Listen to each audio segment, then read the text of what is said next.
is, bestie? Yes, I'm excited today, Misha. We have a special guest. I know. I love when we have company. It's good to have company, you know. We got our first guest on the Nurse Power podcast. Who is Whoop, it though? whoop. Who is our guest? Do you want So to tell the people? I think that we'll just let her introduce herself. But she's an amazing nurse and she's multifaceted. Very. And so very extra like me, and I love she's, it. She's definitely giving the phenomenal woman that's her. Yeah, so we're gonna get to hear and connect with her. What's up, Miss Tamika Lynn? Hello. I'm Tamika Lynn. Thank you, ladies, for having me. I'm so honored to be here with the Nurse Power Network. Yes. So I am. I have been a nurse for 11 years. Also, nurse practitioner of 5 years. I've done a lot of great things in the nursing industry, from radio, from owning my own business, doing nursing, foot care, all types of stuff. And so now I'm in the beauty industry, which we'll talk about a little bit more later on. Excited to be here. We have the Tamika Lynn. Okay, baby. Yes. The. It's only one. I'm just gonna sip my champagne. Is it too early? No, it's never too early. Okay, good. So here's what we want to do, guys. We want to go right ahead with this thing and just really dive into the Tamika Lynn. Tell us, where did you grow up, and what impact did your upbringing really have on who you became? Awesome. So I am from a small town called Buena Vista, Georgia. It's about a population of 21 to 2,200 people. Very small. Wow. Yes. It's in southwest Georgia. I grew up in a single family household. My mom raised me and my sister. We are a year apart. Yeah, we are a year apart. Cool. Yeah, she's the oldest. I'm the youngest, although I act the oldest. You in charge. Right. So my mom worked 2 full-time jobs to care for me and my sister. I knew at a very young age that I wanted a different lifestyle for my children. And I didn't want to, she was an amazing provider, but I wanted to make sure I set myself up so my children can have a different lifestyle. I totally get it. So that was like, watching her was a motivating, force for me, but also an example of what I kind of wanted different. Yeah. So yeah. That's really something I can relate to. I grew up in a single family home too. And it definitely pushes you to beat the odds. Right. And not that it was anything less than, of them, but just to go against it. And they did the best they could a lot of times, Yes. with what they had. With what they That's had. just how it goes. That is how it went. And so it's beautiful to see the changes amongst the generations and how so many things have shifted, and we're just changing the game for our generations, our to come, and the legacies being built. So it's dope. Yeah. I love that. So we're gonna keep this thing rolling. Okay. What we got next is briefly tell us about your nursing journey. And I know you shared a little bit while ago, but just talk about the transitions in which you have moved throughout different stages of nursing, and what did that look like? Okay. So I started out as a med-surg nurse, progressive care unit. Hated it, huh? Yeah. Look, we're just gonna keep it real. Shout out to all the nurses, y'all. Love Hated the it. patient part of it, but as you know, the nursing shortage, these nurse-patient Yeah. ratios were insane. Yeah. I remember times having, up to 8 patients, at night because we were so short-staffed. You started here in... I started in Columbus, Georgia, which is Okay. like 30 minutes from my hometown. Okay. But yeah, so I moved to Atlanta 2 years into my nursing career. Wow. Where I got to see like real shortages. Like, back where I was trained, we just didn't. Real shit goes down in the city. Yes. Nursing family. But did that for about 3 years. Then I moved into leadership where I was over nursing informatics. I was director over that, where I took the charting system from paper to electronic medical record. So that was fun. But I was bored. I was bored after about a year of doing that, because you're just sitting in front of a computer all day. And you know me, I like to see people and talk. And so in doing that, I decided to go ahead and pursue my master's in becoming a nurse practitioner. So I've been a nurse practitioner for 5 years, and I started out as hospitalist just kind of seeing all patients, then moved into critical care, which is what I'm kind of doing now, part-time of my business, my baby. So. What's the baby? Majevo Beauty. Yes. So Majevo Beauty, I always wanted to be, get into the beauty industry. As you know, it's like multi-billion-dollar industry, right? And she always yes, I'm into makeup, I'm into hair, and coming from where I'm from, the beauticians don't make a lot of money, right? So I just never knew that it was this lucrative. You could actually have a prosperous career in it. Right. And so it's like $20 for a press and curl. Yeah. That kind of thing. Yeah. I remember those days. $20. Yeah. Not now. So that's why I said $20. Okay. And so I in doing the makeup, I learned about permanent makeup, and I was like, okay, what's this? And just did my research on it, and it was something that I knew I could do because I'm already skilled in doing just creative and artistic, and got trained for it. I went to 3 different trainings. Nice. Well over investment of $8,000 to get trained, and I came up with the name. I was like, what am I gonna name this thing? And so Majevo Beauty is majestic and evolution combined. So that's how I came up with it. Yes. So yes. Tell us more about that name, though. Right. So majestic is it's like gorgeous and you out there and it's queen style and evolution. I want to be global. I want to be. Listen, I'm thinking big. So it's like start where I am now. I want to eventually create my own inks, my own tattoo tools, and just really have that residual income part of it. Nice. So, okay, that's business good. model. That's good. Yes. I like that. So you alluded to something earlier about going from RN to nurse practitioner, and that's when you and I met. I think it was was it 2016?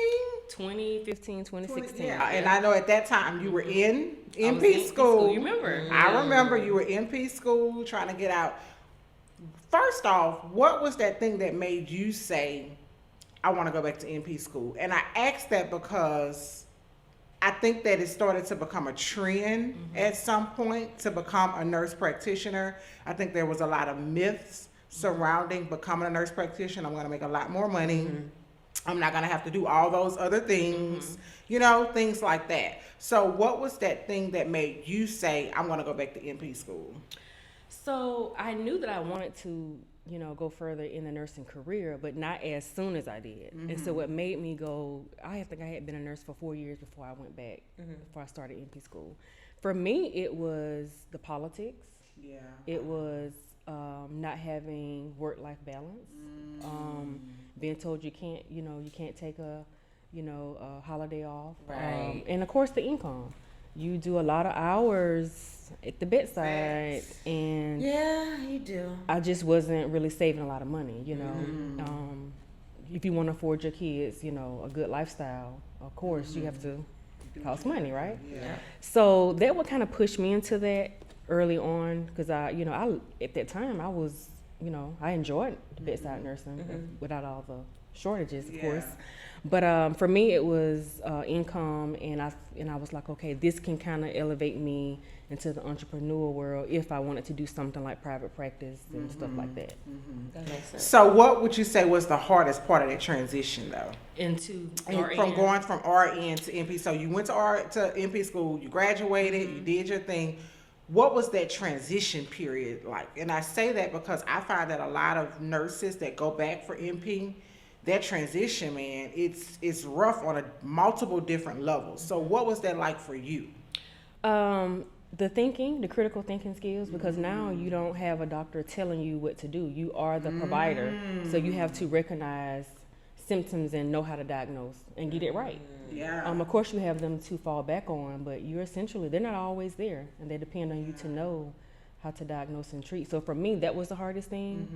And also I would say interacting with the nursing peers, because now you were bedside nursing, and so now you're essentially, they report to you or take orders from you, and that was kind of hard at first, because I didn't know I didn't want to make them feel like I'm one of those, I'm better than them now. You know what I mean? Right. Because some people, some nurses feel like that, and some nurse practitioners do treat the nurses like that.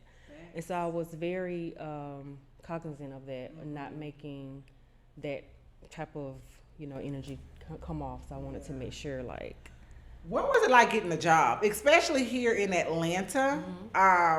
And I find even in, other areas, getting a job as an MP is very, very challenging because some people consider the market to be oversaturated, which I don't think that it is, because the need for health care is, we don't have enough.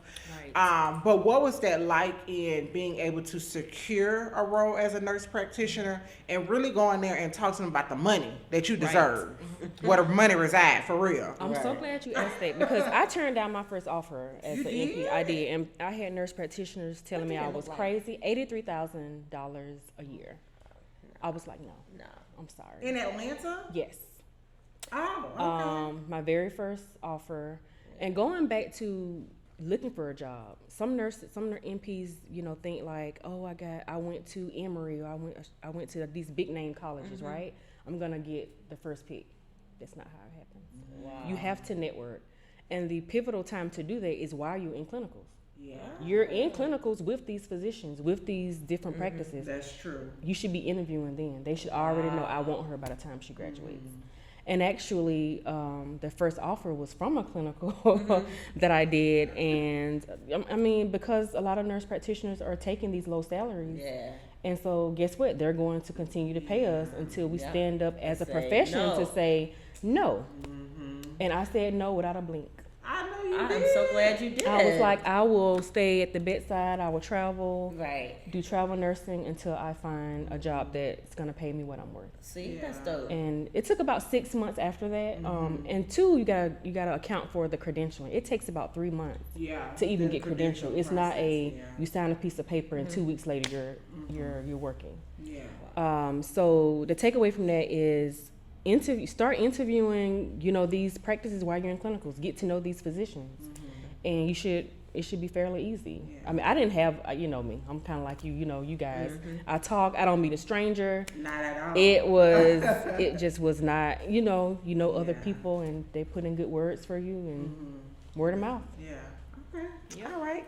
So one of the other things I wanted to ask you, with me knowing you and your history and knowing how you are, you are the epitome of I'm gonna drink my water and mind my business. Okay? They ain't got nothing to do with me. I'm gonna worry about what's going on over here in the Saunders household. Right. And if it's not happening over here, that's on y'all. How did you adopt that mindset realistically? And honestly, how do you stay in that mindset? Especially with just so many different outside influences and social media, and you can always see other people's business so much now. How do you really stay focused? Because what I know about you, Tamika, you put your head down, you be like, child, I don't know what's going on with that. I be like, Tamika, what? Child, I don't know what happened. Listen. How did you really adapt that? But how do you stay in it too, though? So for me, first I had to learn how to recognize what are distractions and what are motivators, right? Good point. I had to do that for me, because sometimes we get so caught up in want to increase in the followers and want to you want a quick success. And I've done it. I'm guilty of that. So I had to kind of get out of that. I had to unplug from social media, and really just create time for my business and stay within that, and don't deviate from that that plan. So if that's like 3 hours a day, I'm gonna focus on my business, and I'm gonna no distractions. I got my small circle of friends, and you gotta recognize who really are your friends. That part right there. That's a whole nother topic. That's a whole we nother can stick one. on that for a whole, we ain't got 8-hour time, I don't segment. think, to cover that. Right. But because everything that looks like support is not support. No. So that's kind of, I just remember those things and just stay focused on what's the goal. And I really do have a vision board too. I think that helps. And I wake up, it's on my phone. I got like, this is what I want. And it reminds me as I click through my phone every day. Yeah. That's good. To go back to And that changes. Yeah. Yeah. So one of the things you said in there was about knowing the goal and knowing where you want to go. So I want to transition just a little bit. Okay. And I want to transition into what happens when you want a sense of belonging And you want that sense of belonging because you believe in purpose, you believe in the service, you believe in the work.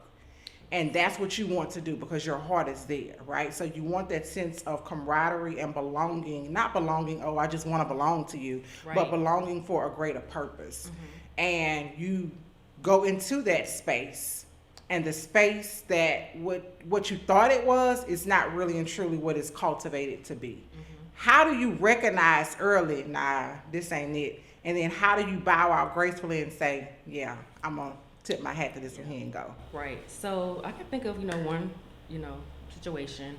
And, really it's, you see certain things, how people move, things that don't align with, ethical and your moral values. And once you recognize that, one thing might be, you see,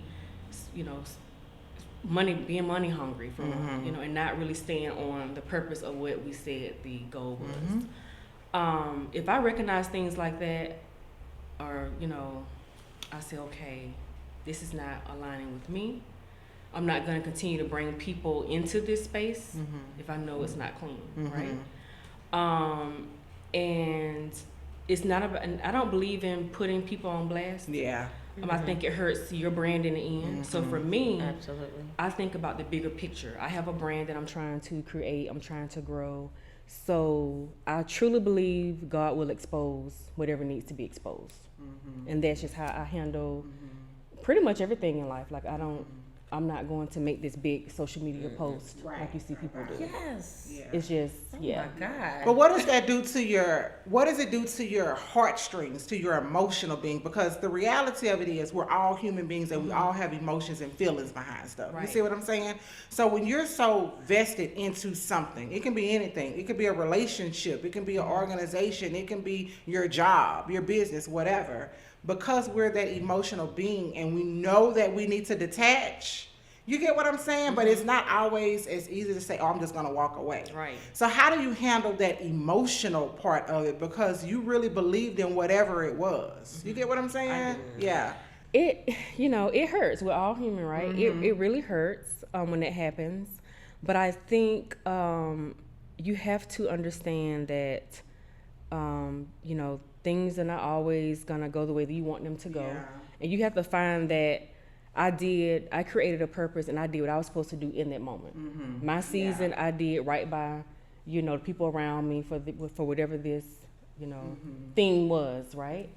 You have to be okay with that. Yeah. Be honest with the people, honest with yourself, and honest with people that are around you. And just can't dwell in it. Yeah. You gotta move on. Yeah. I think that's one of the hardest parts, especially now in the day and age of social media.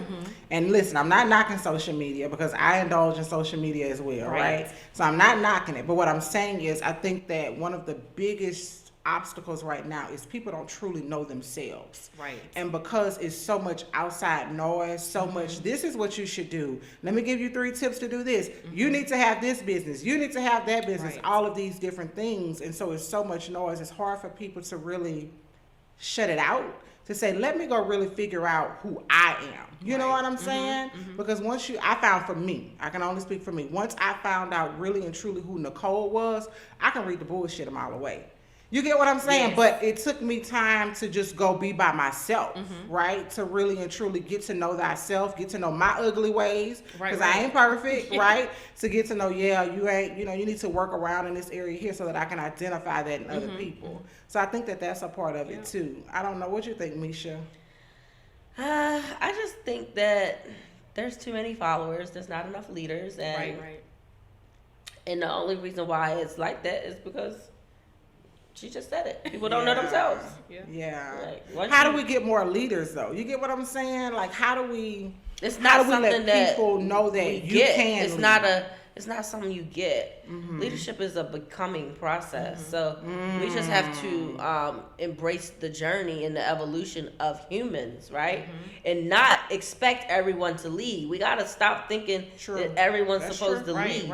That is timing. Right. And I think also it's important as a leader too to recognize you're not, the expert in everything. Yeah. Like if I'm trying to lead a group or whatever, I'm gonna be like, you know what,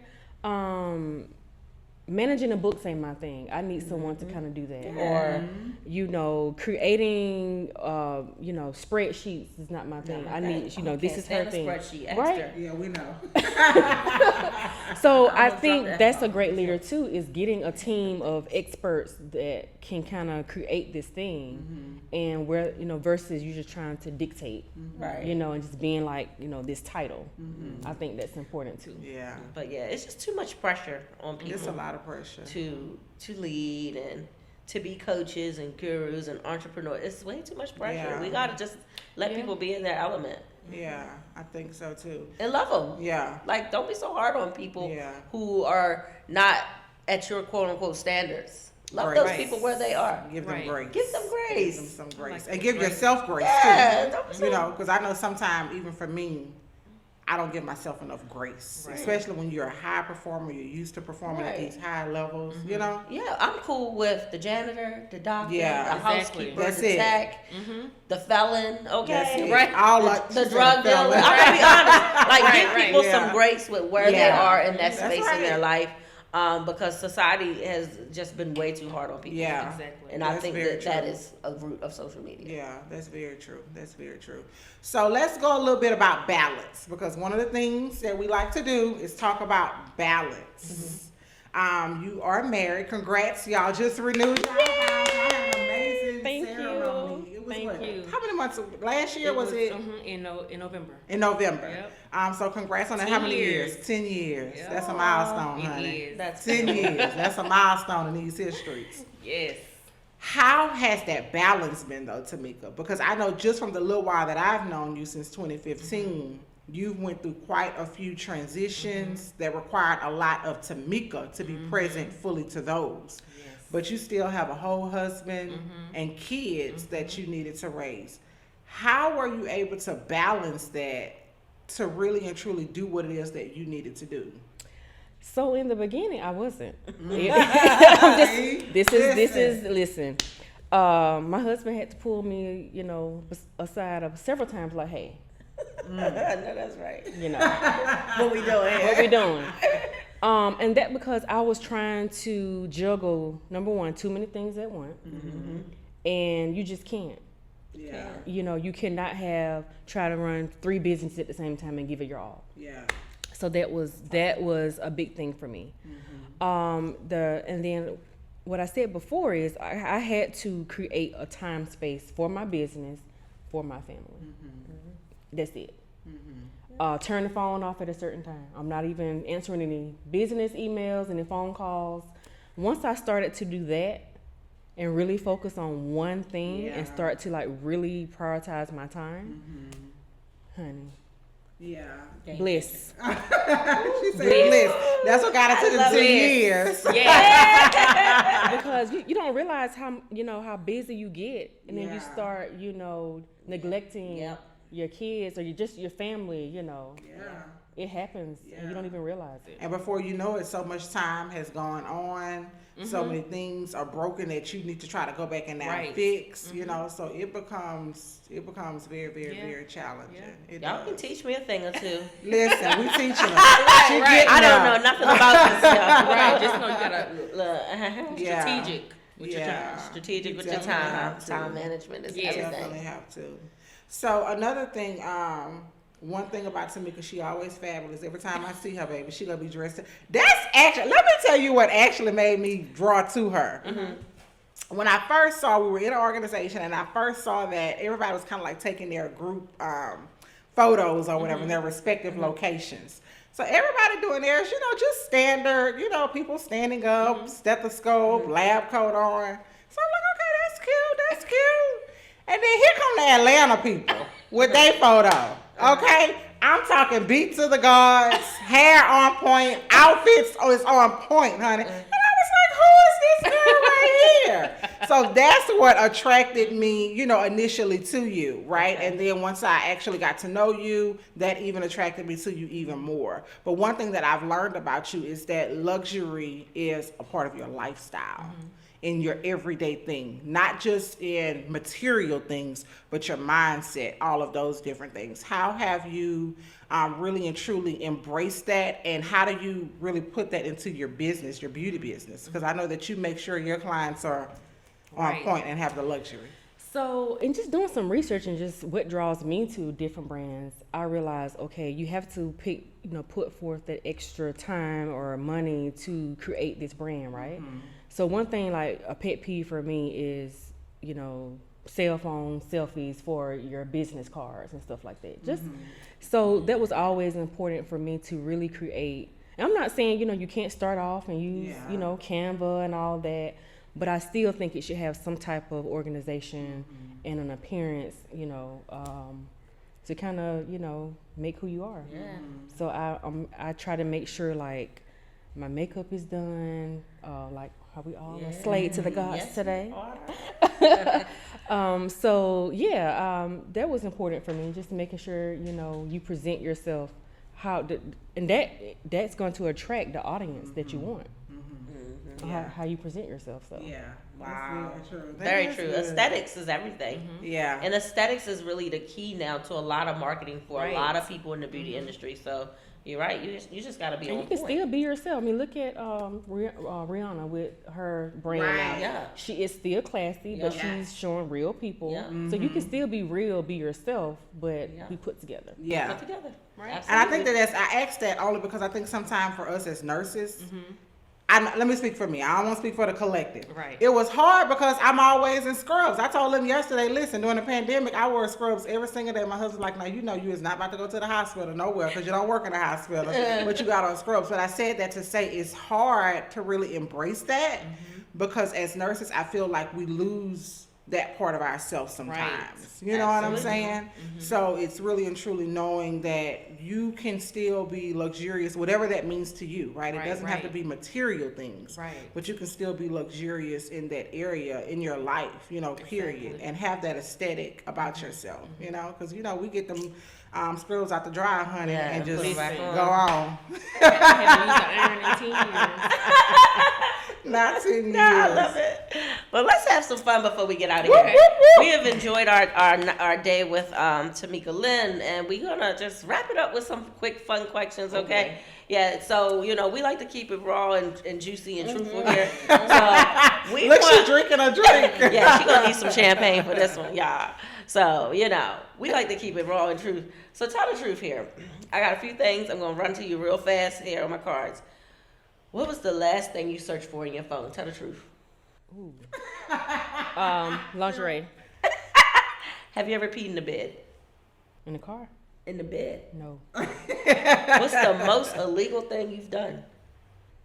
Most illegal thing I've done? I stole cigarettes in high school.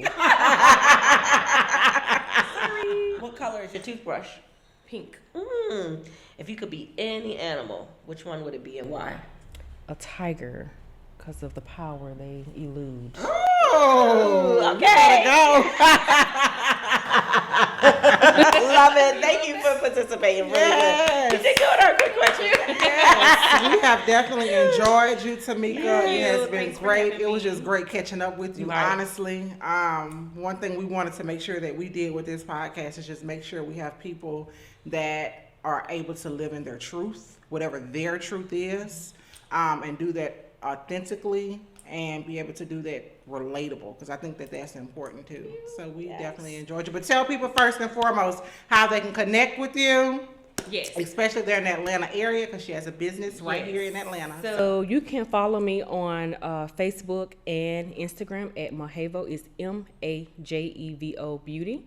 All my prices and links are there to book if you want any brows done. I am your girl. Come see me. All right. Lovely. Thank you. Thank you.